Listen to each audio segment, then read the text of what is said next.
The Second World War. The Second World War began in 1939 when Adolf Hitler, the National Socialist Nazi director of Germany, invaded Poland and conquered much of Europe.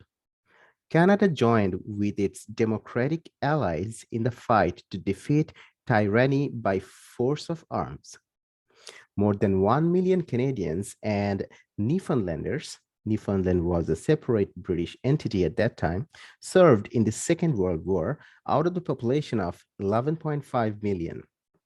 This was a high proportion, and of these, 44,000 were killed. The Canadians fought bravely and suffered losses in the unsuccessful defense of Hong Kong in 1941 from attack by Imperial Japan and in a failed raid on Nazi-controlled Dieppe on the coast of France in 1942.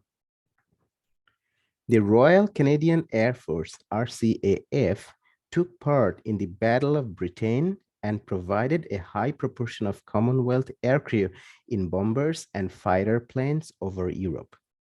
Moreover, Canada contributed more to the Allied Air Force than any other Commonwealth country, with over 130,000 Allied aircrew trained in Canada under the British Commonwealth Air Training Plan. The Royal Canadian Navy, RCN, saw its finest hour in the Battle of the Atlantic, protecting convoys of merchant ships against German submarines. Canada's merchant navy helped to feed, clothe, and resupply Britain.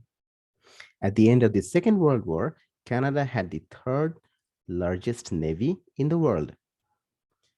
In the Pacific War, Japan invaded the Aleutian Island, attacked a lighthouse on Vancouver Island, launched fire balloons over British Columbia and the prairies, and grossly maltreated Canadian prisoners of war captured at Hong Kong.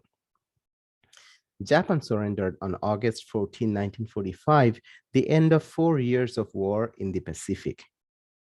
Regrettably, the state of war and public opinion in British Columbia led to the forcible relocation of Canadians of Japanese origin by the federal government and the sale of their property without compensation.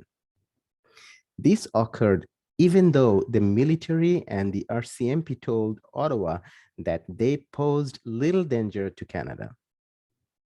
The government of Canada apologized in 1988 for wartime wrongs and compensated the victims.